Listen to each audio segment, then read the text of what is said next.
as the introduction states, my name is Samantha Ramsey. I'm assistant professor in foods and nutrition and young consumer sciences. I'm also the director of the coordinator program in dietetics. So I like to say we're foodies. We're people who like to talk about nutrition, talk about food, talk about making food, preparing food, the science of food, everything about food, which is where eating disorders comes in because it's involved with food. So today I'm going to talk a little bit about eating disorders, and just so you know, eating disorders can be a study of 4 or 5 years. I mean, condensing eating disorders in a matter of one lecture is pretty hard to do, but hopefully I can give you these basic fundamentals about eating disorders that can help all of you in your work and understanding what to do. Most of my lectures are interactive. I prefer to have it so if you have questions or things that come up, feel free to ask. This is the time that you get to ask. So to start, how many of you have taken a course in eating disorders? We do offer one here at U of I. Okay, a course that was offered by Dr. Laurel Brannon, a colleague of mine and a very, very good friend. She developed this course. It's excellent. She retired. I don't know why she'd want to do that. So she retired, and so unfortunately we are picking it up next fall. So for those of you interested and want to build more on this knowledge, it's essentially these concepts, but more expansive. That will be a potential course offering both this summer and next fall. So let's go ahead and begin. No questions to start off, right? Not yet? You all aren't morning people, are you? Oh, they are. Oh, I'm a morning person, so beware. Okay. So in terms of eating disorders, why are women and men at risk for eating disorders? Why are they weight and shape preoccupied? What do you think? Don't make me call on people. That's scary. Social standards. So what we hear. What else? Someone over here. Be brave. They want to like impress people. You saved them. Yeah, you might want to impress people. I'll come back to you guys over there. How about the back? Do you have any comments? Want to look good? Absolutely. I mean, you all are in fitness and health. I mean, yeah, it kind of fits. Is there any sort of like biology involved with it, as far as just like, I don't know, what's attractive to the other, like it's ingrained? So maybe in like interpersonal relationships. Yeah. Yeah. Finding a significant other. All right, I'll get you talking by the end of class. But you're all right. I mean, we have a lot of factors that are influencing why we have preoccupation with weight and shape, and eating disorders are at risk. We're bombarded, which we know very well, with societal expectations of what is right in terms of what we look like, what we see. So it's very simple. We have high expectations on the perfect shape, the perfect image, the perfect breasts, the perfect butt, perfect waist. Yes, if you don't have a six-pack, whether you're male or female, then oh, so you must be doing something wrong. You must not be healthy. You must not be fit. These are all these expectations. So men are not away from using this. They get this as well. They get bombarded with images. How many of you, if you're not too afraid to raise your hand, read Men's Health? Okay, a few of you. Any other male magazines out there? It's still cool. All right, you guys won't fess up to it. But yes, if you turn into any male magazine, it's just as bombarded with ads that have body expectations as female magazines. You are not avoiding it. You cannot avoid it. It's around here everywhere. And here's the sad part. It's not just for adults, but it's for children. We have the expectation now that girls as young as first grade or even preschool have expectations where their bodies have to look a certain way. And we have the expectation that women shouldn't go through puberty. Because if they go through puberty, then all of a sudden they won't have the small hips. They won't have the perfect breasts. So a lot of things are going on right now that it's hard to avoid, and it's everywhere. And I get bombarded with it in the nutrition field all the time. Everybody wants to know what's the perfect diet so they can look the way they want to. They don't actually come out and ask me that directly, but they do want to know. And the big question I get all the time, mainly from males. I don't get a lot of women who say, I want to get huge. But I do get it from a lot of males. How do I get huge? I want to be huge. I want to be I want to have muscles, and I want to just get more bulk and size. Because they're going by what they see. And of course what they read, that also fits in there. So it's both males and females. And here's the reality, is we're getting mixed messages. Major mixed messages. Why is that? Because we're being bombarded with food advertisements. We're constantly getting information about food. I know all of you go to bed at 8 o'clock, so you probably miss these commercials. But 1 o'clock in the morning, what kind of commercials do they show for food? Or midnight? What do you think? What do you see? I know you're fessing up to staying up past midnight. The what? Infomercials. It might have food. Well, how many people watch the commercials on fast food? Taco Bell, McDonald's. We're open till 1 a.m. now. So if you get hungry at 1 o'clock in the morning, you can eat. Don't worry. We're there for you. And it's going to be okay. Guiltless pleasure. Go ahead, eat what you want. Go ahead and eat this. Consume it. Be guilt-free. But also look perfect. You guys all know the Carl's Jr.'s ad that I'm talking about, or commercial. And if you're smiling, you know exactly the one I want, that I'm referring to.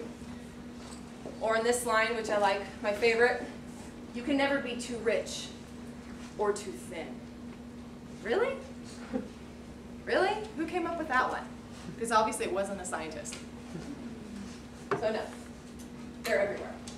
And so what you see is that over 80% of women, I'll get to you men, over 80% of women are not happy with their bodies.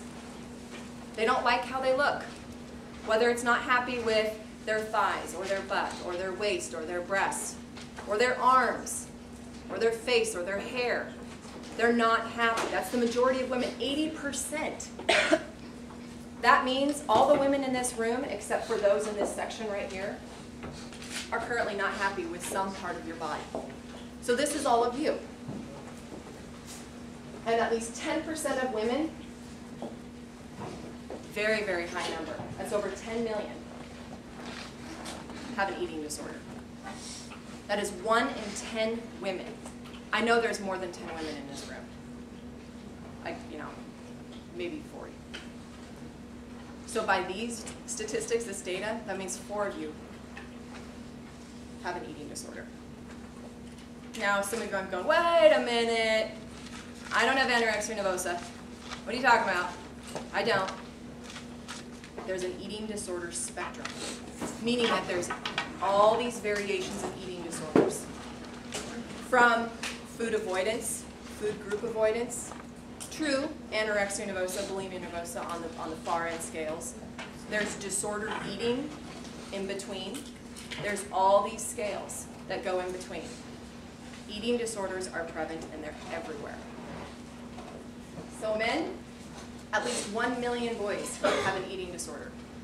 This number is growing. This is getting higher and higher. And it's not just about eating disorder, but we have body dysmorphia. I have more and more males that come and they want to have their bodies change their shape. They have where they see their bodies not the way they want to. And they're constantly seeking out, I need to have more muscle. I need to have better abs. I need to have stronger legs. It gets to be just as obsessive and just as involved as you see in disordered eating in females. So it's not a gender-specific condition. We do see more in females, but that's changing now because men are expected to have a body fat percent of 6% or lower. That's not always healthy, but that's the expectation. And I've worked with male athletes, and what did they say to me? I have to get below 7. I won't perform well unless I'm below 7. And that's 7% body fat. And I want to say, you realize there's no real statistical correlation between low body fat percent and your performance, right? It's highly variable, but no, the magic number is 7. And this is actually seen much more prevalent in wrestlers than probably in a lot of the other sports, although there's still risks all over this. And here's the thing, for those of you who are going, eating disorders, it's not that big a deal. People just have some issues with their food intake. They might just not be paying attention to what they're eating, really focus on their health. No big deal. Well, it is a big deal because conditions of anorexia nervosa lead to death. Once you have full-blown diagnosed anorexia nervosa, the likelihood of survival is extremely low. The death rate is higher than other form of causes of death for females. It's a serious, serious condition. And it's one that we want to prevent in every way, shape, or form, which is why I'm here. So, you guys, are you woken up yet? Are you guys all so excited to hear about this? You ready? Yeah. You want answers, solutions, right? You want to help people. So just take a minute, think about it. And I'm going to ask you guys to think about something personal. You don't have to raise your hand. I don't want you to get, it's early morning. I don't want you to single yourself out. But I want you to think about your own eating. I want you to think how you eat, the foods that you select, the way you think about food, and then how about the way you think about your own body? Is it so far-fetched to see how 80% of people are unhappy with their body, or that there is a risk with eating disorders? And I'm not saying that you all do have one, but we all have food behaviors and perceptions about our body that affect us. But we have to know when we cross the line. When does a person cross the line, and when do we need to help them? Because it is serious. So you think about it. And hopefully some of you are going, crap. Oh, I do get a little obsessive about that. Okay, let me think about that. Because it's there. And actually, we did a study. It's been published in Journal of Community Nursing, and here at the U of I. And just so you know, none of you were, well, maybe some of you might have been. It was about 4 years ago, so some of you might. You don't have to say you completed it. But we actually did a study that looked at weight and shape preoccupation in women, and it's highly prevalent here, even at the University of Idaho. Women were self-identifying as weight and shape preoccupied. And there were risk factors to eating disorders with that. So it's here, it's everywhere. So here's the thing. What can you do, right?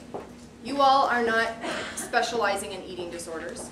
You all are not spending 4 years of your next collegiate career studying the phenomenon of eating disorders and treatment and interventions. But what can you do? And that's what's the bottom line. How can you help, and how can you help prevent?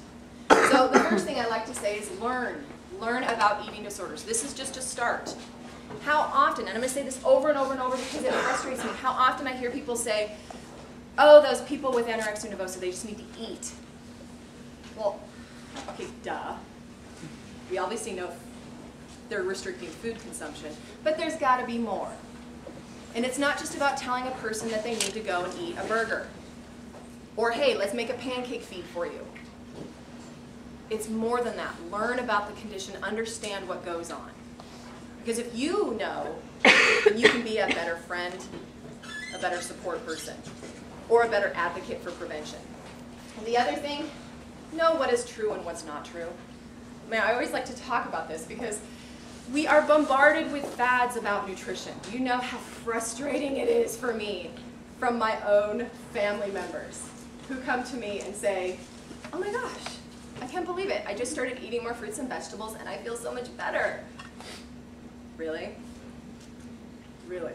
And I haven't probably mentioned that the last 15 years. No. But I'm glad it's happening right now. But we have to know the information and what's true and what's not true about dieting. Crash diets, HCG diet, peanut butter diet, gluten-free. All of those, know the science. If you don't know the science, don't talk about it. If you actually don't have nutritional science background, don't talk about it. You need the science to know how to talk about it. Otherwise, you're going to give people misconceptions that's going to harm them. How many times do I have to explain how carbohydrates are truly digested and absorbed and used in the body? And people go, oh, really? Yeah. It doesn't just go to fat. There's science in there. Know the information. Also, read studies, right? You guys all have to do your you have to read literature, I hope. Yes. You guys know what I'm talking about? Journal articles, publications, research. Yeah, I see you going. Yes, we do. Okay, read the research. I don't give recommendations without knowing if the research says it works. All those disclaimers you see at the bottom of those ads, this has not been supported by the FDA. Research has not been able to identify whether the results will be to everybody. Well, of course not. So do the research, gain the knowledge, or seek out expertise. And then address concerns before. This is why I'm here, because I'm an advocate for prevention. I think we need to prevent eating disorders. You know what? The success of stopping bulimia nervosa and anorexia nervosa is really, really low. I want people to have help before that. I don't want them to go into that. I want to catch it early, so you can prevent now. And then last, know that it can be prevented. Knowledge is power, support is key, and if you all have the right knowledge and information, it might just be what the person needs to change, to prevent them from going down that path. So this is where I'm going to present what is actually developed by, again, my good friend Dr. Laurel Brannon, her eating disorders paradigm, and this is pretty foundational. Just so you know, she developed this, and it's in her class, and it's used nationally. Actually, she has people across the nation who hold this concept, because it really does boil it down to where we can understand and comprehend eating disorders. So now when you go home tonight and you're hanging out with your friends, you can go, I know what I learned today. I learned some awesome stuff about eating disorders. You can talk about it. Or you can go and tell your parents or family members or siblings and say, hey, I know stuff. I can tell you about this. The eating disorders paradigm. So what is it? Well, first, what we have are predisposing factors. What are predisposing factors? Those are the things that put a person at risk for an eating disorder. They set the stage. Does not mean that somebody will have an eating disorder, but it means that they have characteristics, they have personality traits, they have environments, they have things that go on in their life that then put them at risk. Then what happens? You have a precipitating factor or factors. That is an event or circumstances that happens and it pushes someone over the edge. And I'll explain more about these a little later. Now here's a big one. I think this one is most often forgotten in eating disorders, and people are too ignorant, and I'm going to say that word. Naive means you've never known. Ignorant means you should know this. Hey, you don't like it? Okay, it's okay. So, precipitating, predisposing factors, and then precipitating factors that essentially are going to be what push someone over the edge. I know none of you are going to get up and leave now, are you? Yeah, you're like, oh gosh, okay, and so what that is it's called sustaining factors. People do not know that there are sustaining factors that keep a person in an eating disorder. So in other words, there's things that go on psychologically and physiologically that make a person want to stay in the condition. It's not easy to just say, hey, start to eat. These things make people want to continue the behaviors. So we have to address the sustaining factors. And all that comes together to ultimately have the eating disorder. Okay? So let's break these apart. Predisposing factors. Imagine this. What are predisposing factors? Predisposing factors are those things that basically put the person on the edge of the cliff. They're hanging out. They're at risk. They're right there hanging out on the edge. What would that be? Personality traits. Obsessive compulsive. Type A. Perfectionist. Need to have things organized, set up, staged. High expectations for oneself.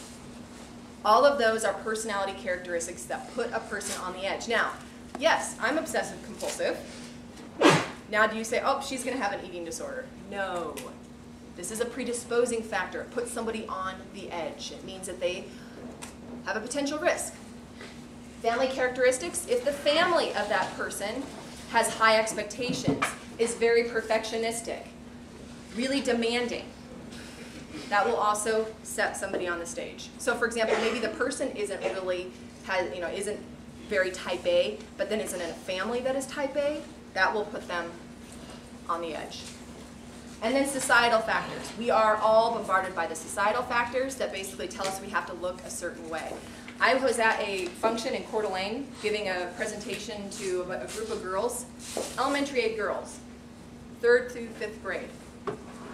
These girls were already talking about how their weight and shape were not appropriate. As young as 1st grade, you have those girls saying that they're fat.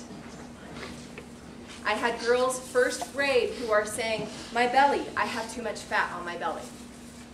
1st grade. They're already just predisposing themselves to a certain image. Those are all based to societal. So all those together puts you on there. Now let's go to precipitating. So where do we see precipitating? Imagine I'm on the edge of the cliff, hanging out here. What do you have with precipitating? This is when you have something that pushes the person into the disorder. So imagine pushing them off the cliff. So what that might be. Now this is really important, this first one. It can be a real or perceived rejection. So a real rejection, like, oh, I didn't make the sports team. I'm a tennis player, I didn't make the team. That's a real rejection. Or it could be a perceived. For example, I didn't think I was doing as well in the exam that I was supposed to. So I perceive that as really negative. Your perceptions or the perceptions are just as strong as the actual reality, because your perceptions can lead to the reality. That's some deep thoughts right there. Okay. You guys you still with me here? All right, good. You're not falling asleep yet. I'm happy about that. Okay. The other thing, a loss. Loss can range from you have a death in the family. A loss can be not getting a certain grade on a test. It could be not making a sports team. It could be, it could even be something like a divorce. Like, for example, hey, welcome. Good morning. It could be a divorce, like family separation. It could also be sexual abuse. There's a lot of women who actually will spiral into an eating disorder after sexual abuse because they try to find a way to make themselves less visibly pleasing to compensate for what's happened to them so it won't happen again. There's transitions, things like a move, moving from one location to another. Oh, freshman coming to college. Yeah, that's a big transition. And why do we see it prevalent in college students as well? And then interpersonal conflict, and then yo-yo dieting. So going up and down with yo-yo dieting as well. All of those are precipitating factors, meaning that I'm on the edge, I'm here, my parents get a divorce, pushes me into the edge. Eating disorders becomes a means to cope, becomes a means to control. It becomes a mean to take my chaotic world or my painful world or a difficult time in my life and somehow manage it. Now tell that person to eat or to stop purging. And you wonder why they go, seriously? You're not a friend. And they walk away. Now, I didn't do my clickies. Okay. And then last but not least are these sustaining factors. As I mentioned, there are physiological and psychological changes that happen to the body when you're in an eating disorder, and depending on the type of eating disorder. And so it's important that you know that, so you don't go to a person and say, just eat an apple. And literally, there has been cases where I've seen people go, you just need to eat this apple, eat the apple. You should eat the apple, you probably should have the apple. And the person's like, I'm not eating the apple. And if you say it again, probably not gonna be your friend either. It's not the best approach. So know these sustaining factors so you know the things that aren't gonna work. And as I mentioned, so imagine the sustaining factors are essentially you've fallen off in the cliff, you're now suspended in the water at the bottom of the cliff, and there's no way to get out.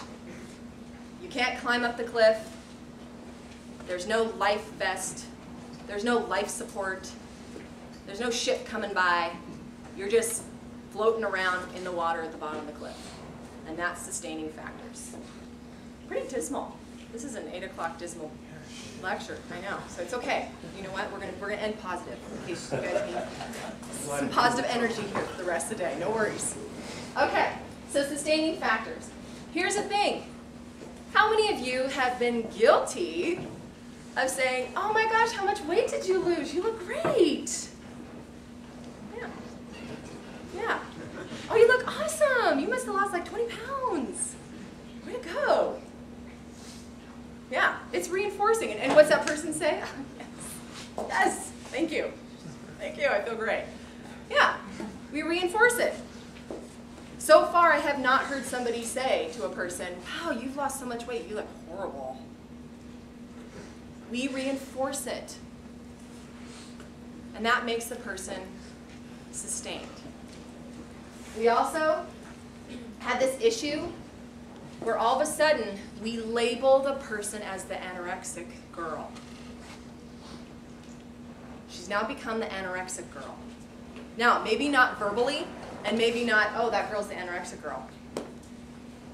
But there's kind of a presence of a label there. If the eating disorder goes away, who is she now? She was the thin girl. She's no longer the thin girl. Now she's just maybe another girl. Well, nobody wants to be just another person. So what happens? I want to stay the thin girl because I want to keep that being special. You also have cases where, you know what, especially in teenage, not so much in college, although you might see it in college-age individuals, but in teenage and younger aged individuals, it's a way to keep the parents from getting a divorce because the parents have to stay together to support the daughter. Now, granted, the daughter doesn't necessarily know that there's turmoil going on with the parents because this is a very stressful experience to go through. But the parents stay together strictly for the daughter. So it's a way to keep them together. Sense of superiority. How often I've heard people use the term that if you don't eat, it's a matter of self-control. So therefore, if you can avoid food, if you can hold off, you have more self-control. Therefore, you must be stronger. You must have more willpower. So you must be superior. That's really self-gratifying. Tell that to, and ask anyone who's completed like a sub-7 marathon. Trust me, they feel superior. And I do. I say, yes, you are superior. Okay. They enjoy feeling hungry. Hunger actually turns into a desired feeling. And they're constantly hungry, and this is for anorexia nervosa, not necessarily bulimia nervosa. So that hunger actually is craved. It's desired. It's wanted. So what are these people? If they're not hungry, that means they're not doing something right. They're missing out on a feeling. So there's a whole shift in perception of that hunger. Misreading cues. If you're hungry, that means you must be thin. If you have a full sensation, that must mean you're fat. And it is literally that black and white. It is hunger, thin, not hungry, you're going to be fat. Even if they are thin. Even if they are 92 pounds or 74 pounds. It's very clear cut. Going along with the superiority, if they eat, if they give in to their hunger, they are now weak. They cannot maintain the willpower. And that sign of weakness, when you're a type A, obsessive compulsive perfectionist, doesn't really fly. So by golly, I will take a nibble of an apple, and that's my meal. Because I need to have the willpower to not eat. And then we're going to talk about the effects of starvation. A little bit more. Oh, maybe I didn't. I'm trying to think of the next slide if I do. But effects of starvation mean that you have hormonal changes. For example, you guys, anatomy physiology, right? I hope you guys do. Okay. Cholecystokinin. You guys familiar with cholecystokinin? Okay. Right. Well, it's kind of fun to say, at least. So you could tell people about it. Be like, I know about cholecystokinin. Cholecystokinin is released in the into your gut essentially when you have fat. And it's the way the body signals to let our body know, hey, you're full, you don't need any more, which is why fat works on satiety. So fat makes you feel full. So cholecystokinin actually changes, where it is released in excess with smaller amounts of fat in an individual with anorexia nervosa. What does that mean? With less fat, they have a greater sense of fullness. Meaning that when they tell you they're full after that slice of apple, and yes, I know nutrition science, there isn't a lot of fat in an apple, but yes, just a slice of an apple, they feel full. So they're legitimately telling you that they're full. They're not lying to you. They actually do feel full. And their stomach starts to shrink as you, it's part of the atrophy of the GI system. Once you have starvation effects. Starvation effects means you don't use your GI, it's like use it or lose it. You don't use it, it starts to stop functioning. Which is why they do tube feeds and stuff like that when people are on like little TPNs, intravenous nutrition. So bottom line is they will actually feel more full. They're not lying to you. And we can't just tell them to eat, eat, eat. And then the nutritional effects along those same lines is they're not going to be managing nutrients as well. They're going to have nutritional implications, deficiencies. They're also going to have a metabolic rate that's going to drop significantly. Now you tell them to eat, they will be gaining weight faster. They will gain weight faster than somebody who has a higher metabolic rate. You tell that to a person who doesn't want to get fat, that their metabolic rate's now going to make them get fat more quickly. Yeah, that's pretty frustrating. That's not an encouraging thing. That's going to sustain them in their eating disorder. How are you doing so far? I know it's still dismal. Any questions? No? All right. You guys are hanging in there. Oh, yes. How long does it take for that CCK to start sending on higher signals? So how, oh gosh, it varies. There's bioindividuality depending on the person. So, you might see those effects over 6 months to 7 months after starvation effects kick in. So yeah, over time. So within about six months, you might actually see where their food consumption, their reception to their hunger starts to decrease because of that. Yeah, not long. Starvation effects actually kick in quite quickly. Okay, so that was anorexia nervosa. This is now bulimia nervosa, so different condition. And I'm assuming you all know the difference between bulimia nervosa and anorexia nervosa, right? Okay, good. Didn't want to jump ahead. Okay, so here's the first thing. Primary sustaining factor with bulimia, and this is binge eating specifically, is hunger. We are finding out amazing things in terms of hunger and how that affects us physiologically. It is not a matter of willpower. We physiologically are not supposed to starve. Yeah, you guys might want to write that one down. That's an epiphany right there.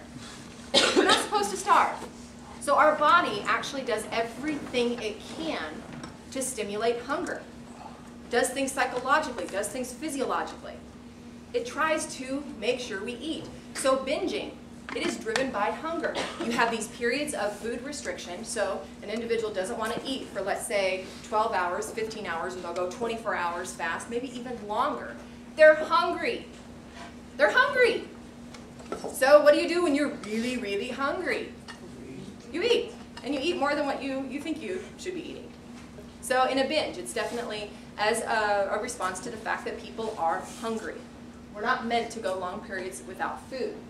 Excessive insulin releases, and then you guys are familiar with insulin, I hope. Okay. So what you have, and we do know that insulin is in response to blood glucose levels. Blood glucose levels go up, insulin is released in response.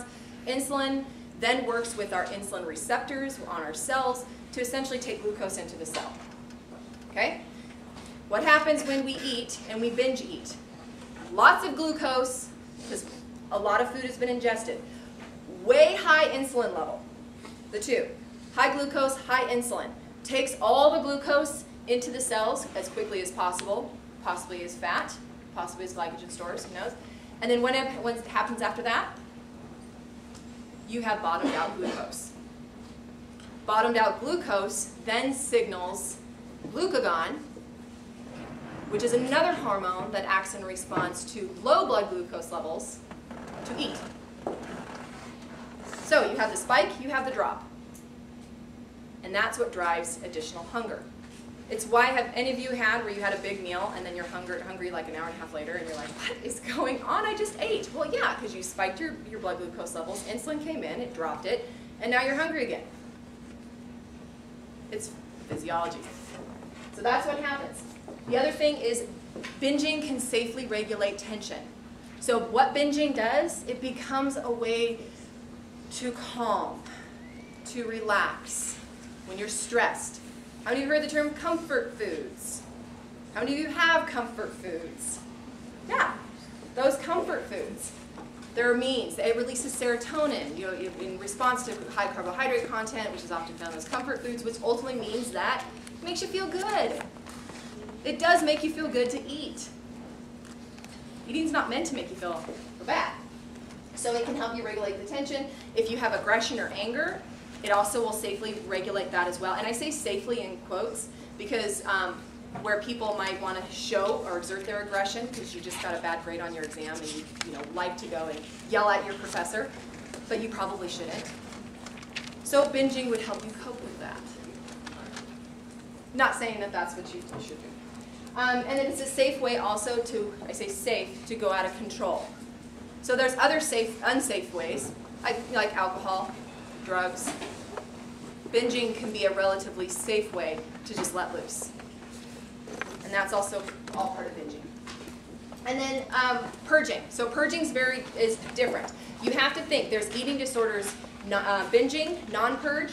There's eating disorders, binging and purging.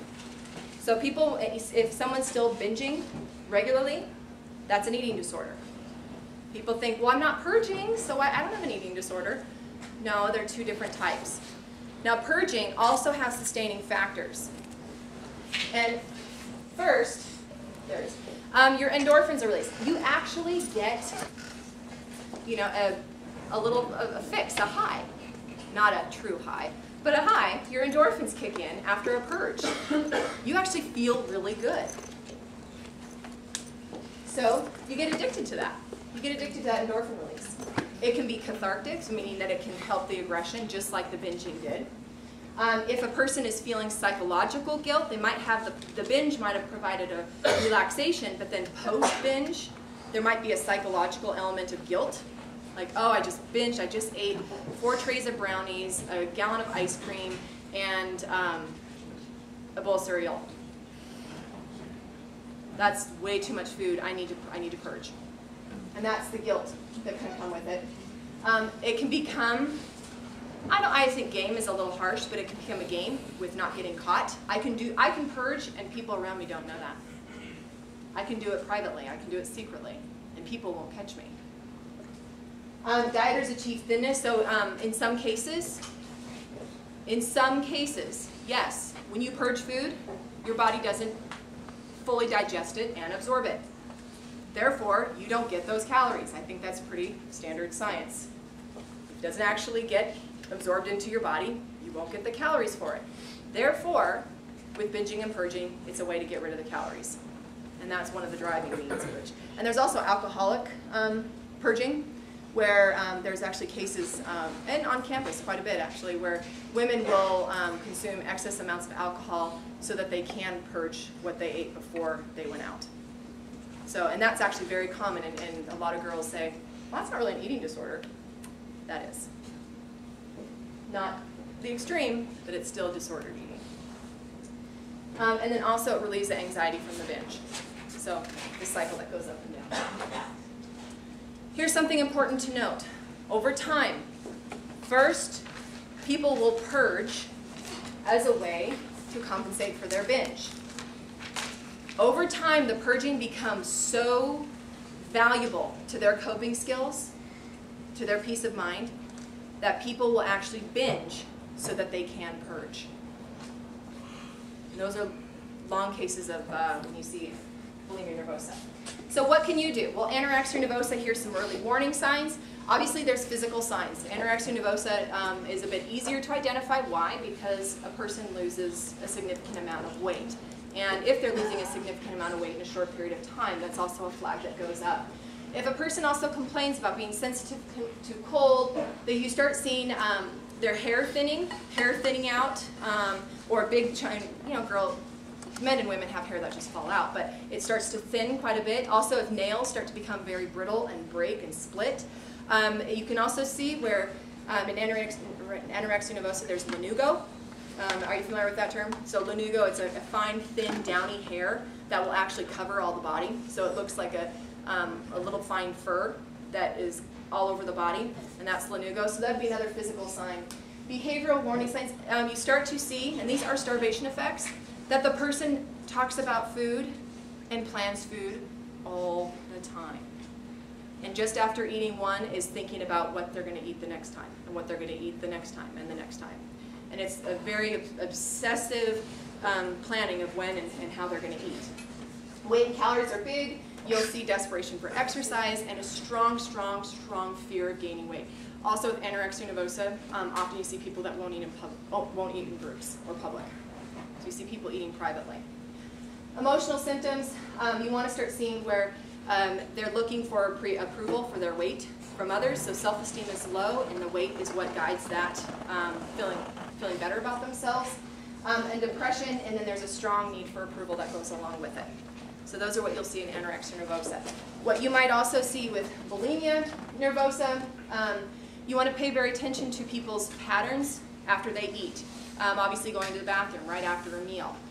You can have signs of a fan being turned on. Yes, there's other reasons a fan will be turned on in the bathroom, but in this case, a fan is turned on to mask the sounds of vomiting. You might see signs of vomit in bathrooms, and actually dorms are pretty notorious for having signs of vomit in bathrooms. Swollen glands, so you'll see like a puffiness in their neck a little bit. You'll also see bloodshot eyes. That's from the act of vomiting, so their eyes get ready. So especially after meals, you might see bloodshot eyes for a period of time. Over time, the three fingers, they actually will start to get chafed and might have scarring on the three fingers, and that's from, or two fingers, depending on how they stimulate the purging. So you might see that rough scarring is as they stimulate the purge. Yellowing of teeth caused by hydrochloric acid coming up, and erosion of the teeth. You usually see that from the back, so dentists see it more often. But that is from the corrosion of hydrochloric acid, the gastric juices, and from vomiting. And then also the person will experience lightheadedness as well. That goes with it. Behavioral, binging and purging. Often you see stashing and storing of food.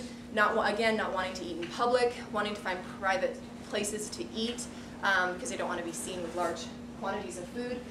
You'll see these extremes where the person will say, oh, I'm going on a diet, and then all of a sudden they're off a diet, and then they're on a diet again. Those kind of behaviors can identify that. And then, and emotional symptoms. Again, you'll see a lot of extreme mood swings. I mean, trust me, going through binging and purging, that takes you emotionally in a lot of ups and downs. Where in anorexia nervosa, the person is almost cathartic, meaning that they're kind of not always there. Well, it's because they don't have glucose going to the brain. So in anorexia nervosa, that's a little bit more calmed down. In bulimia nervosa, you'll actually see greater mood swings that go with it. Okay, so here's what you really want to know. All right, and it is 9:15, right? Okay, just making sure. So what you really need to know, because all of you are going, I am so not going to remember all this stuff. Or maybe they have to for an exam. Oh, yes. Oh, you're not taking notes. You'll remember everything. Perfect. Okay, good. Okay, we'll quiz you at the end of the class. Okay, how to help a friend. I think that's really where the application comes to all of you. How do you help a person? What can you do? That is really key. Because ideally, and this is the positive part that we were coming to in case you guys need a little uplifting.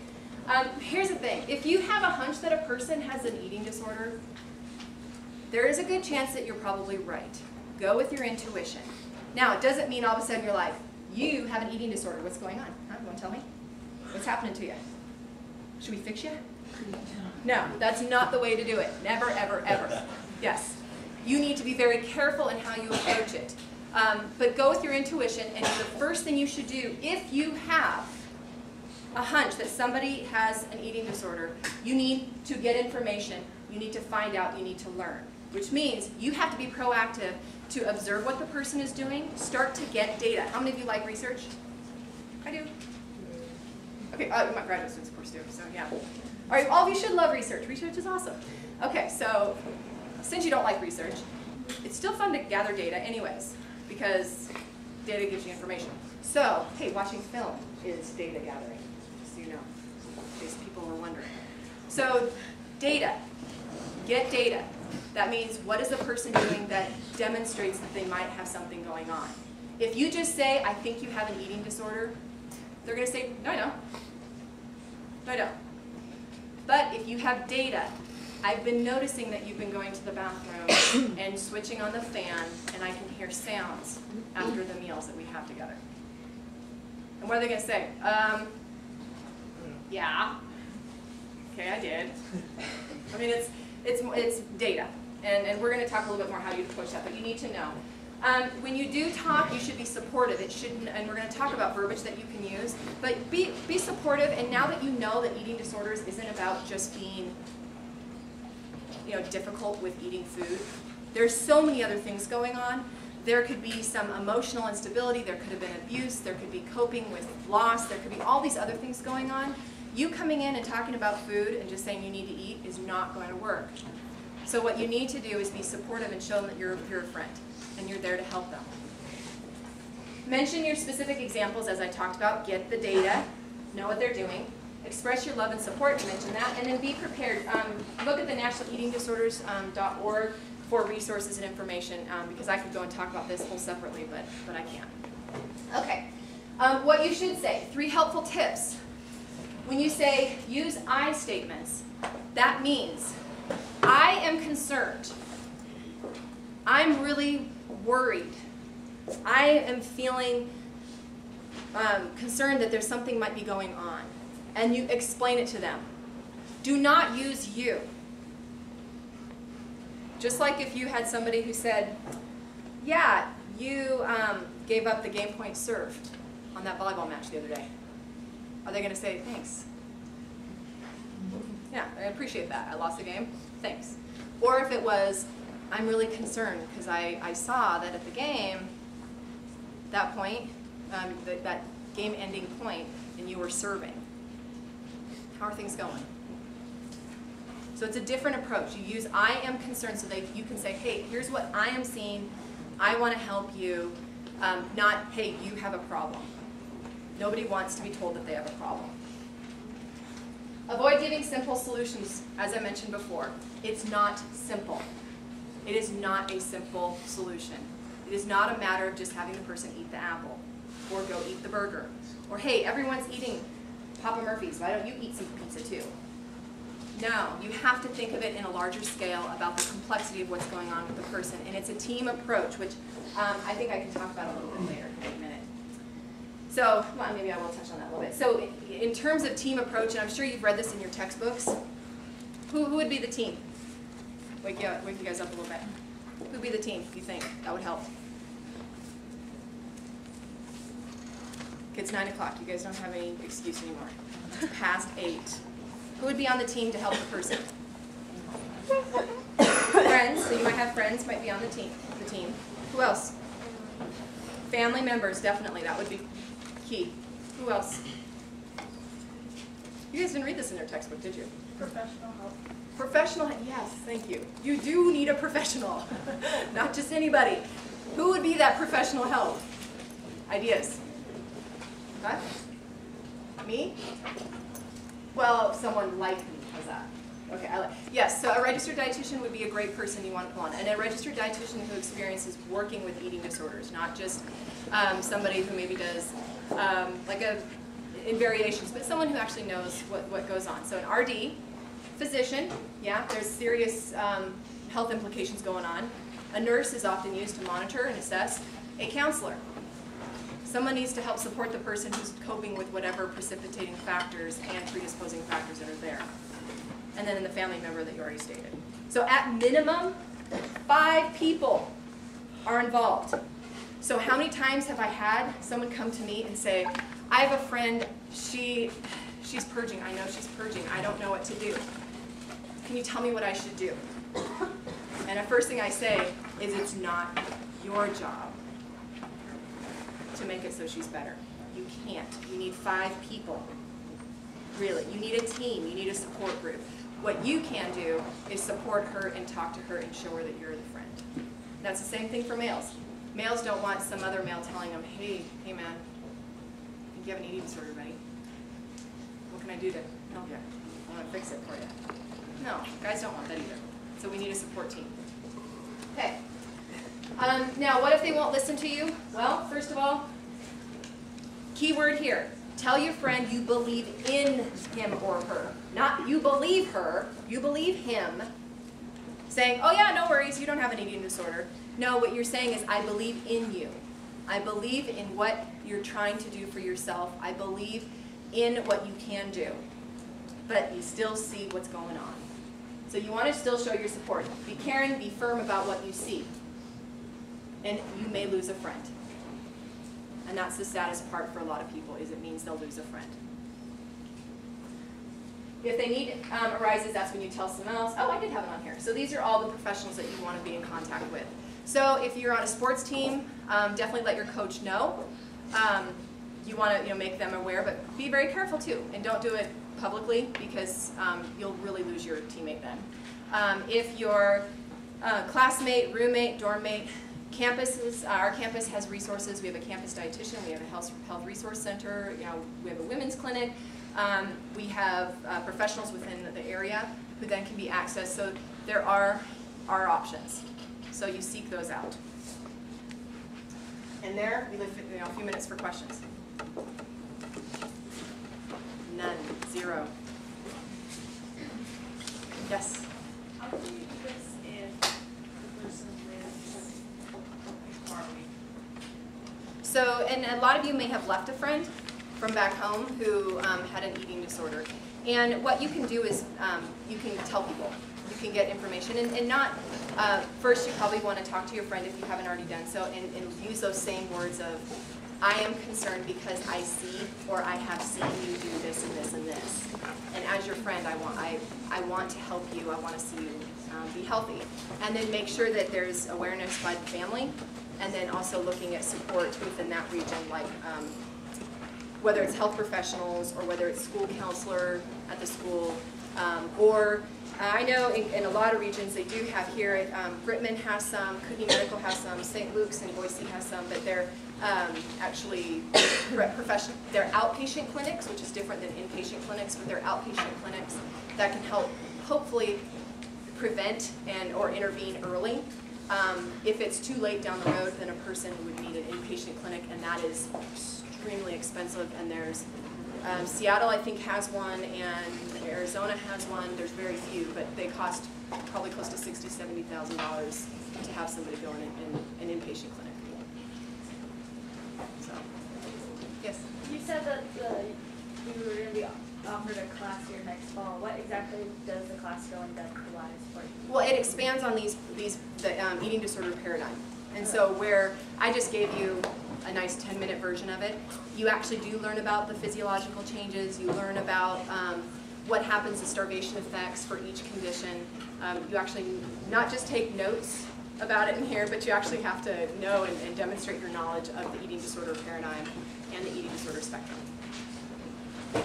Yeah. Oh, don't put your books away yet. We're not done. Yeah. So you talked about like what if your friend doesn't like listen to you what to do? What if like you do all those things, like you're caring and you're firm and you tell someone and they just don't want to be helped? So you continue. I mean, here's the thing: is it might take years and it may never happen, because it all depends on how long that person has had the eating disorder. I mean, there's people who've had anorexia nervosa for 20, 30 years. Now, they teeter on that line of where they're going too thin and have complications. So there's, I mean, I go back, it's an eating disorder spectrum. So if you have a friend who is adamant, does not want to listen to you over and over and over, be firm is the primary one, and you have to keep bringing it up. You keep demonstrating your concerns. And I have known people who have chosen not to continue their friendship because it's too hard as a friend to see somebody hurting themselves. And they have made the choice that they have to separate from it. But all you can do is be firm, identify the resources, make sure people are around. I've even had a case actually where the mom was in denial that her daughter had an eating disorder.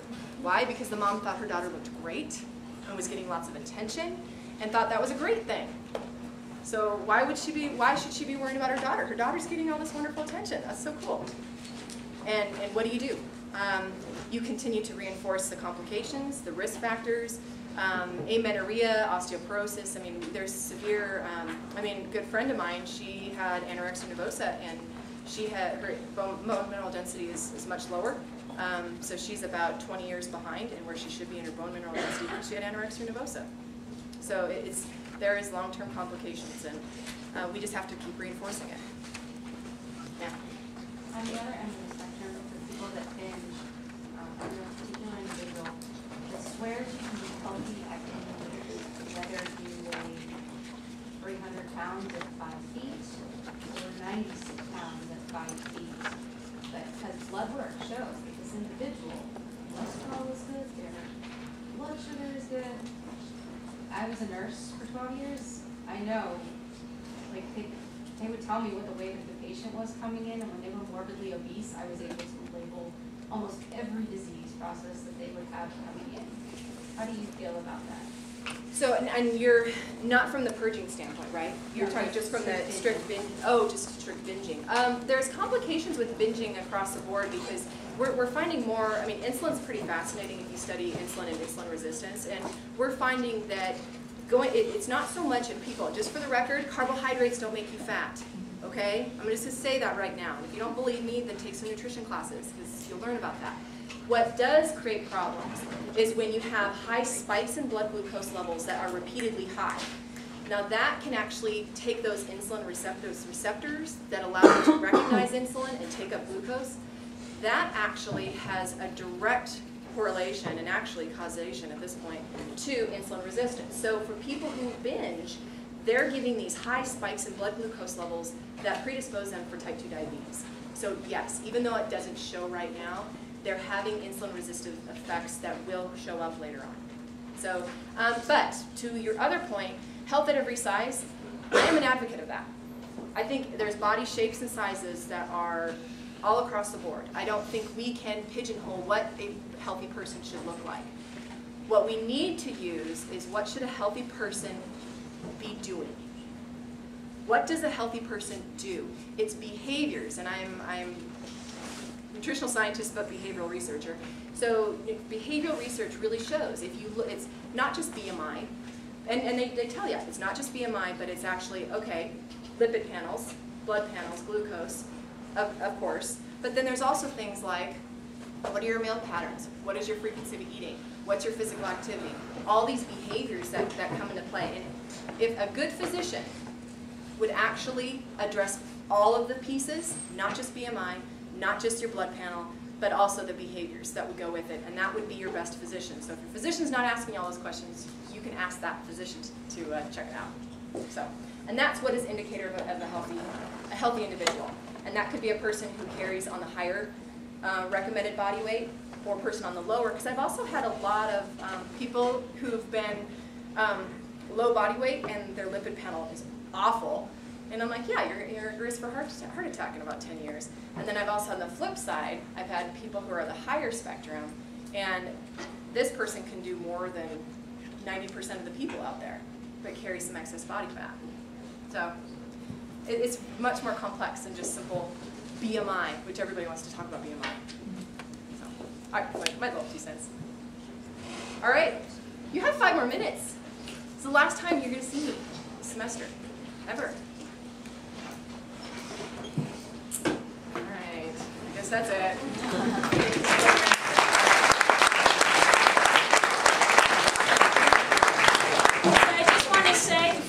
All your papers. The eating disorders course that she mentioned is always highly recommended.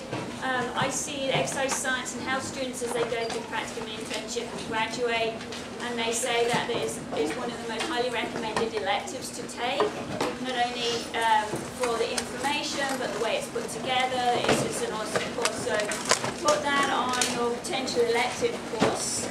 You've done the lab about disordered eating, so we will look at those, so at least you have an awareness of some of your own eating patterns, and then that helps you also think about what kind of things to be aware of being around others.